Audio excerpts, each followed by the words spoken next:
ప్రపంచ ఆధ్యాత్మిక చరిత్రలో ఎందరో మహనీయులు వచ్చారు. వీళ్ళందరిలో కూడాను బాబాకు ఒక ప్రత్యేకత ఉన్నది.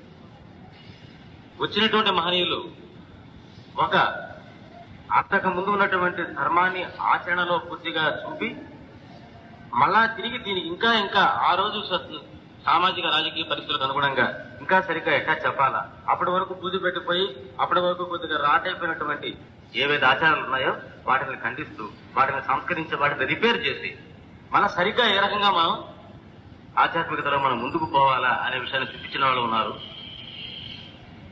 అట్లా కాకుండా వాళ్ళుగా చేసిన వాళ్ళు ఉన్నారు, మహిమలు మాత్రమే చేసిన వాళ్ళు ఉన్నారు, బోధ మాత్రమే చేసిన వాళ్ళు ఉన్నారు. ఉదాహరణకు మన వేదవర్షులు ఉన్నారు, మహాత్ములు అందరూ ముందు వచ్చారు. అందరూ ఏమన్నారు? సర్వజీవుల్లోనూ పరమాత్మ ఉన్నాడు అన్నారు. పరమాత్మ సర్వజీవుల్లోనూ ఉన్నాడు, అంతటా ఉండేటువంటిది పరమాత్మ స్థితేను అని చెప్తూ ఉన్నారు. మనం చదువుకుంటూ ఉన్నాం, చిన్నప్పటి నుంచి వింటూనే ఉన్నాం, సర్వం ఖైదం బ్రహ్మ, సర్వం ఖైదం బ్రహ్మ అని చెప్పి. ఈ బ్రహ్మం అంటే ఏమిటో మనకు అవగతం కాదు. ఇది సర్వంలో ఎట్లా ఉంటుందో తెలియదు. సర్వంలో ఉంటే మరి ఇట్లా మనం ఇంతమందిని చూస్తున్నాం, మాట్లాడుతున్నాం, వ్యవహరిస్తున్నాం, అంతట్లోనూ ఒకటే ఉన్నట్టయితే ఒకటే ఒకదాంతో ఒకటి ఎట్లా మాట్లాడుకుంటుందో మనకు తెలియదు. అది నోటి మాటగా మాత్రమే మిగిలిపోతుంది. అంతటా ఉండేది పరమాత్మను, సర్వజీవుల్లోనే ఉండేటువంటిది అదేను, మానవ సేవ, మాధవ సేవ, ఇదంతా కూడా స్లోగన్స్ రూపంలో మాత్రమే ఉన్నాయి. సాహితీతో ఉండేటువంటి ప్రత్యేకత ఏమిటంటే ఆయన ప్రత్యేకంగా చేసిన బోధ అంటే ఏమీ లేదు. కూర్చొని ఒక ప్రవచనం చేయటమో, సత్సంగం చేయటమో, ఒక లెక్చర్ ఇవ్వటమో ఎప్పుడా చేయలేదు. ఆయన మొత్తం ఆయన యొక్క జీవితం అంతా కూడా ఉపనిషత్తుల్లో గాని రకరకాల మతాల్లో గాని ఏ ఒక పరమధర్మం అయితే చెప్పబడి ఉన్నదో, ఏ పరమ సత్యం అయితే చెప్పబడి ఉన్నదో ఆ సత్యాన్ని అనుక్షణం అనుభవ రూపంలో చూపిస్తూ వచ్చినాడు.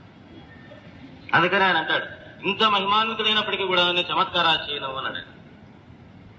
మరి ఆ చేసినవంతా ఏమిటయ్యా చమత్కారాలు కాకపోతే?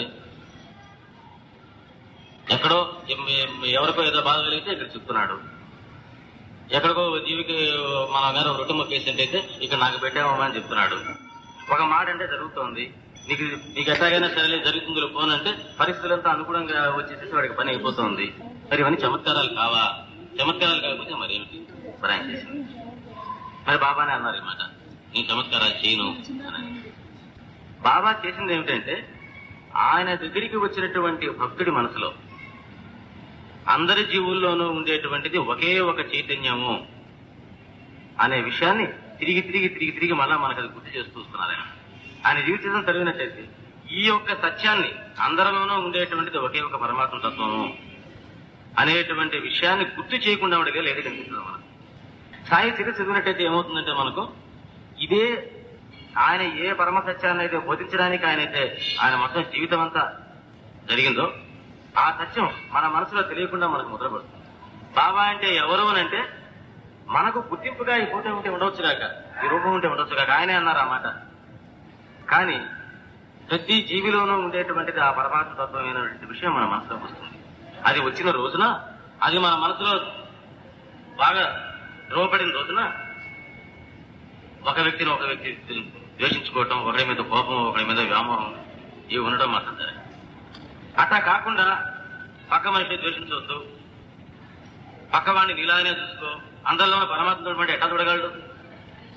బాబా ఏదైతే ముందు బాబా యొక్క తత్వం ఏమిటో ముందు మనం తెలుసుకున్నాం. బాబా అంటే అసలు ఎవరు అని అంటే సర్వజీవుల్లోనూ ఏదైతే ఉన్నదో ఆ చైతన్యం. సర్వజీవిలో జీవి కాదు ఆయన, ఆ పరిమితత్వం కాదు. ఈ పరిమితత్వానికి ఆధారంగా ఉండేటువంటి ఆ చైతన్యం ఏదైనా మన మనసులో పడ్డప్పుడు ఈ యొక్క భావాన్ని మళ్ళా తిరిగి మన మనసులో తెలుసుకోవడమే పూజ, సాయి పూజ. మిగతా పూజకి సాయి పూజకి ఉండేటువంటి భేదం అదే. మిగతా పూజలు కూడా చేయవలసింది అదే, కానీ దానికి మనకు సులువు లేదు. ఇక్కడ బాబా చరిత్ర చదివినట్టయితే ఆ సులువు వస్తుంది. ఇందాక నావాలు అన్నాం, మనం బాబా నావాలు చెప్పాం. ప్రతి బాబా నామంలో మనం ఏం ట్రై చేస్తున్నాం? సర్వజీవ స్వరూపాయ నమః, సర్వ ప్రాణి స్వరూపాయ నమః అనేటువంటి విషయాన్ని తిరిగి గుర్తు చేసుకుంటూ పోతున్నాం. పూజ యొక్క ప్రధానమైన ఉద్దేశం ఏమిటంటే మనం నిత్య జీవితంలో ఏదైతే మన మనసులో ఎప్పుడు పెట్టుకొని బయటతో వ్యవహారం చేస్తామో దాన్ని ఒక దగ్గర కూర్చొని మనం ప్రాక్టీస్ చేస్తాం. ఆ ప్రాక్టీస్ చేసే ప్రాసెస్ పూజ. అది ఎంతగా మనకు జరిగితే అంతగా బాబా అనుగ్రహం మనకు వస్తుంది. ఎట్లాగా? మనలో ఉండేటువంటి అహంకారం గడ్డగట్టి ఉందనుకోండి, అందరిలోనూ ఉండేటువంటి పరమాత్మత్వం ఎప్పుడైతే ఉన్నదో దానికి బాబా అనుగ్రహం రావడం అంటే ఏమిటి? అందరిలోనూ ఉండేటువంటి పరమాతత్వం మనం గుర్తించినట్టయితే ఆ అందరిలోనూ ఉండే చైతన్యం మనకు అనుకూలంగా వ్యవహరించడం స్టార్ట్ చేస్తుంది. దాంతో మనతో ఒక ఎఫినిటీ ఏర్పడుతుంది ఆ తత్వానికి, అన్ని జీవులకి మనకు తెలియకుండానే. ఒక వ్యక్తికి మన మీద కోపం ఉంటే ఉండొచ్చు కాక, కానీ వాడు మరి కీడు చేయలేడు. వాడికి సబ్ కాన్షియస్ గా ఉండేటువంటి వాడి లోపల అంతరాత్ర కీడు చేయకూడదు అనిపిస్తుంటుంది. మనకు కీడు జరగదు. మనకి ఏదైనా పని సంకల్పం చేసుకున్నాము, అందరూ మనుషుల రూపంలో నుంచి వచ్చి జరిగిపోతుంది పని. అందుకని బాబాలలో ఎక్కడ ఓవర్ నైట్ జరిగేటువంటి లీలలు కనిపించవు మనం. ఆయన మనకు సహాయం చేస్తే మన చుట్టుపక్కల ఉండేటువంటి వ్యక్తుల రూపంలో నుంచి సహాయం చేస్తాడు. డబ్బు లేదు బాబా, నాకెట్టా మరి నాకు కష్టాలుగా ఉన్నాయి, మరి ఎట్లా డబ్బు కావాలన్నా అనుకున్నాను. నిద్రపోయి లేచి బాబా దండం పెట్టుకుని నిద్రపోయి లేచేటప్పటికి తిండి కింద ₹1,00,000 నోట్ల కట్ట కనిపిస్తుంది. మనకు మన సమస్య తీరే రకంగా ఎవరో వచ్చి ఈ రకంగా చేస్తే మీ సమస్య పరిష్కారం అవుతుందని చేస్తాడు. మనం ఆ రకంగా చేసేటైతే అన్ని అనుకున్న పరిస్థితులు కలిసి వచ్చి మనకు ఆ పని అయిపోతుంది. అట్లాగే చేస్తాడు తప్పితే ఆయన ఇట్లా మాత్రం ఇప్పుడు చేయడు. అది బాబా యొక్క ప్రత్యేకత. ఉన్నట్టుండి అట్లా కనిపించడం అంటే ఏమీ జరగదు. ఏది చేసినా సరే పక్క వ్యక్తిలో నుంచి, పక్క జీవిలో నుంచి, పరిస్థితుల్లో నుంచి కల్పించుకుని వచ్చి మనకు సహాయం చేస్తుంటాడు. ఎందుకు ఆ రకమైన లీల ఆయన చేస్తారనంటే అన్నిట్లో నుంచి వర్క్ చేసేటువంటిది బాబా నేను, అందరిలో నుంచి మాట్లాడేది బాబా నేను అనే విషయం మనకు ఇక్కడికి వచ్చి దండం పెట్టి బాబా నాకు ఈ సమస్య వచ్చింది, మరి నాకు ఇగో ఆధ్యాత్మికంగా ఈ సమస్య వచ్చింది, మరి దీన్ని ఎట్లా చేయాలా? ప్రాపంచికమైనటువంటి వ్యవహారాలే కాదు, ఆధ్యాత్మికమైన వ్యవహారమైనా అంతే. అందుకనే ఆయన అన్నారు, నేను వెళ్ళిపోయిన తర్వాత కూడా నాకు వారసుడు ఎవరు అవసరం లేదు, ఎవరో గురువు అవసరం లేదు అని చెప్పిన దానికి కారణం అదే. ఇది నా అనుభవం, ఎంతో మంది అనుభవం. మనకు ఆధ్యాత్మికమైన సమస్య వచ్చింది, ఛానల్లోనే ఒక సమస్య వచ్చింది, లేకపోతే మనకు ఉండేటువంటి ఫిలాసఫీలో విషయం అర్థం కాదా, ఏమిటి బాబా దీనికి పరిష్కారం ఏమిటి అని సిన్సియర్ గా మన హృదయంలో నుంచి కానీ అనుమానంగానే వచ్చినట్టయితే ఎవరో దారిన పోయేటువంటి దారే చెప్పేసిపోతాడు మనకి సమాధానం. వాళ్ళకి తెలియదు మనకు చెప్తున్నట్టు, మనకు ఫాలో చేస్తున్నట్టు, కానీ మనకి సమస్యకు మాత్రం పరిష్కారం. నాకు ఎన్నోసార్లు ఏదో కొన్ని అనుమానాలు వచ్చేవి. ఏమిటా ఈ అనుమానం ఎట్టబా తీర్చేది అని ఆలోచిస్తుంటే ఎక్కడో దారిన పోతుంటే ఏదో పొట్లం కట్టిస్తుంది. ఎవరో పొట్టాన్ని కూర్చి కాయని కూర్చి ఎదిగిస్తారు. ఊరికే తీసుకుని ఇట్టా చూస్తే సరిగ్గా దేనికి సంబంధించిందో అనేటువంటి ఒక శ్లోకం, ఒక మంత్రం అయితే ఉంటుంది అన్నమాట. అక్కడ నేను ఏదో ఆలోచిస్తాం అది దానికి సంబంధించింది. ఇంకేదన్నా విషయం ఆలోచిస్తుంటే ఎవరో ఏదో చెప్పిపోతారు. అది ఇట కాదండి అట్లానే, అది కరెక్ట్ గా మనకు క్రాష్ అవుతుంది అనమాట. దీనికి మన సమస్యకు పరిష్కారంగా ఆ వ్యక్తికి మాత్రం నా సమస్యకు పరిష్కారంగా చెప్తున్నాడు అనే విషయం మాత్రం ఆ వ్యక్తికి తెలియదైతే.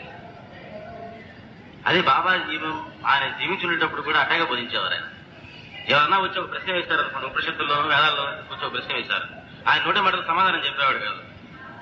అక్కడ హరికథ జరుగుతుంది, అక్కడ సంకీర్తన జరుగుతుంది, ప్రవచనం జరుగుతుంది, అక్కడికి పోయి విరుపుకునేవాడు. వీళ్ళు పోయి అక్కడ కూర్చోగానే సరిగ్గా ఏ ప్రశ్న అయితే బాబా దగ్గర వీళ్ళు వేశారో అదే ప్రశ్నకి సమాధానం అక్కడ చెప్తుంటాడు. అక్కడ అతనేమన్నా ఇక్కడ వస్తాడు, బాబా మనిషిని పంపిస్తాడు, పలానా ప్రశ్నతో వస్తాడు, ఆ ప్రశ్నకి సమాధానం చెప్పాలనే విషయం ఆ ప్రవచనం చేసేవాడికి తెలుసా అంటే వాడికి తెలియదు. ఇంకో తమాషా ఏంటంటే సరిగ్గా వీడి ఇక్కడి నుంచి బయలుదేరి వీడి మధ్యలో టీ తాగొచ్చు, ఇంకెక్కడికో పోవచ్చు, అక్కడికే పోవచ్చు, నేరుగా అక్కడికే పోతాడని లే. ఆ టైం క్యాలిక్యులేషన్ చూడండి. సరిగ్గా ఇక్కడి నుంచి బయలుదేరి నువ్వు అక్కడికి వెళ్ళు అంటే వీడు అక్కడికి వెళ్ళి ఆ టైంకి పోయేటప్పటికి అక్కడ కరెక్ట్ గా స్టార్ట్ అవుతుంది. ఇక్కడ నేను ఈ మాట మాట్లాడేది, ఇక్కడ మీరు అక్కడ కూర్చునేది, ఈ చెయ్యి ఎత్తేది, దించేది ప్రతి ఒక్కటి కూడాను ఆయన సంకల్పానుసారం కాకుండా వేరే జరిగే అవకాశం లేదు అని చెప్పేదానికి ఎన్నో నిదర్శనాలు ఉన్నాయి మన బాబా చరిత్ర. అందుకని మనకు వరి ఉండదు దాని గురించి. బాబా దండం పెట్టుకున్నావా, వదిలేసాం, మన సమస్య అంతే, ఎట్టా వాళ్ళు అటో ఎట్టో కాదు, మనకు అనుకూలంగానే అవుతుంది. ఎందుకనంటే ఎవరు అందుకని ఆయన అన్నాడు, నా ఆజ్ఞ లేకుండా ఆకైనా కదలదు అన్నాడు. చెట్టుకు గాలి వీస్తే ఆకు కదలటమే కూడా ఆయన ఆజ్ఞ కావాలట, ఆయన సంకల్పంలో భాగం అంటారు. నిర్జీవంగా మనం అనుకునేటువంటి ఒక చెట్టు యొక్క ఆకు గాలికి కదిలితే ఆ కదిలేటువంటి కదలిక బాబా సంకల్పమైనప్పుడు మనం మాట్లాడే మాటలు, మనం చేసే చేతలు, మన సంకల్పాలు, దానికి ఫలితాలు ఇవన్నీ కూడా మనం చేస్తామని మనం అనుకుంటాం అనేటువంటి గుర్తింపు మనలో కలిగితే మనమేదో చేస్తున్నాము, మనమేదో చెయ్యాలా, మనమేదో సాధించాలా, మనమేదో చేసాము కాబట్టి మనం సాధిస్తున్నాము అనేటువంటి అహంకారం పోతుంది మనిషిలో. అది అహంకారం పోవటం కాదు, ఆ గుర్తింపు కలుగుతుంది. చేసేది ఆయన, మనమేం చెయ్యలేము అనే గుర్తింపు ఎప్పుడైతే కలుగుతుందో సంపూర్ణ శరణాగతి. ఎవరైతే నన్ను ఈ 500 అడుగు శరీరమే అనుకుంటారో వాళ్ళు నన్ను చూడనట్టే అన్నాడు. అంత మంచిది 500 అడుగు శరీరానికి వాల్యూ లేదా అని అంటే అలా ఏం కాదు. ఎందుకంటే ఆ సాయితత్వాన్ని తెలిపింది 500 అడుగు శరీరమే. అది ఎంతవరకు ఉపయోగం అన్నాడు, అది కానీ నువ్వు పొందలేకపోతే దీన్ని ధ్యానించు అన్నాడు. దాన్ని ధ్యానించాలి. ఏ అవేర్నెస్ తో ధ్యానించాలి? బాబా అంటే అదే కాదు అని ధ్యానించాలి. కిటికీలోనే చూసినప్పుడు కిటికీ ఆకాశ రూపంలో కనిపిస్తుంది, కానీ ఆకాశం కిటికీ రూపంలో లేదు. ముందు మనకు అలా కనిపిస్తుంది అంతే. మామూలుగా కొద్దిగా గొప్ప ప్రపంచ జ్ఞానం అంటే వాడు అనుకోడట. ఆకాశంలోంచి కిటికీలోంచి ఆకాశాన్ని చూస్తూ ఆకాశం కిటికీలాగా ఉందని అనుకోడు ఎవరు. అటువంటిది ఆయన రూపం. ఆయన రూపం ఆ అనంతమైనటువంటి ఆ తత్వానికి ఒక కిటికీ లాంటిది. బాబా బాబా ఐడెంటిటీ మనకు కావాలి అనుకుంటాం కదా. అట్లాగే అంటే మాకు బాబానే సర్వం అని మాకు తెలిసిందే తెలిసిపోయింది కదా, నా వల్ల ఇంకెందుకు ఇంకా బాబానే అంటే బతుకుతాను. ఆ సచరిత్రలో కూడా ఒక దగ్గర మార్గదర్శి గురువే ఉంటాడు. ఒకవేళ ఇప్పుడు కొంతమందికి ఏమవుతుందంటే ఇందాక నేను అన్నాను, బాబా మార్గం, బాబాని ధ్యానం చేసుకోవాలనుకుంటే మాకు గమ్మును కూర్చుంటే ఒక టేప్ రికార్డర్ పెట్టుకోవాలి. టేప్ రికార్డర్ పెట్టుకుని వింటున్నారు సౌండ్. దేని గురించి వింటున్నారు? బాబా గురించి వింటున్నారు. ఆ టేప్ రికార్డర్ లాగా, టేప్ రికార్డర్ లో వచ్చే సౌండ్ లాగా కొంతమందికి నేను ఉపయోగపడుతున్నా.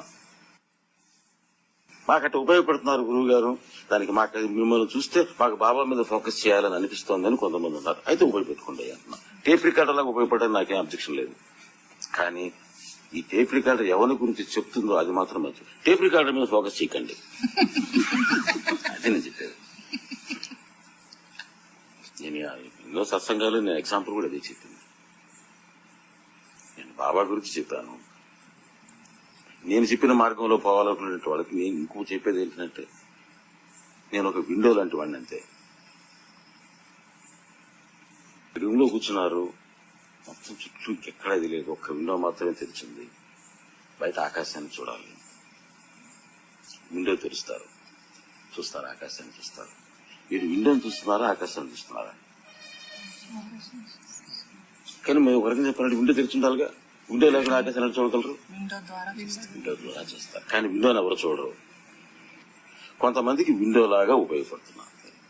విండోని చూడకండి అని మాత్రం చెప్తున్నాను నేను. మీరు ఆకాశాన్నే చూడండి. ఆకాశం బాబా.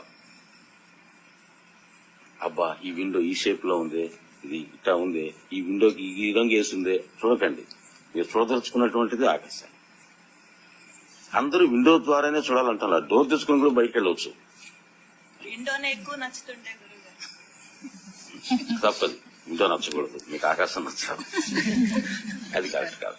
విండో యొక్క పర్పస్ ఏంటంటే ఆకాశాన్ని చూపించడమే. అది లేనప్పుడు విండో పర్పసే కాదు. నేను ఉండే పర్పస్ ఏమిటంటే మీకు బాబాని చూపించడం. అది కాకుండా వేరే పర్పస్ దానికి మీనింగ్లెస్. అట్లా విండో లాగా ఉపయోగపెట్టుకోగలిగితే పెట్టుకోండి, కానీ నా మీద ఫోకస్ చేయండి, బాబా మీదనే ఫోకస్ చేయండి. అలా కాదు తలుపు తీసుకుని బయటికి వెళ్ళిపోతాం మేము అని అంటారు. హ్యాపీగా బయటకు వెళ్ళండి, అది బెస్ట్. ఇంకా మీకు తలుపులు తీసేటువంటి అవకాశం ఉంటే బయటికి వెళ్ళిపోండి. అప్పటికి విండోతో పని లేదు, డోర్లతో పని లేదు, రూఫులతో పని లేదు. హాయిగా పిట్టా ఉంటుంది. ఇక్కడ మాకేం విండోతో పని ఉంది? ఆ అవకాశం లేనటువంటి వాళ్ళు అలా విండో తీసుకుని చూస్తారు. అలా ఉండేటువంటి వాళ్ళకి విండో లాగా ఉపయోగపడటం నాకు, కానీ విండో మీద ఫోకస్ చేయొద్దు అని మాత్రం చెప్తాను. బాబా మీదనే ఫోకస్ చేయండి.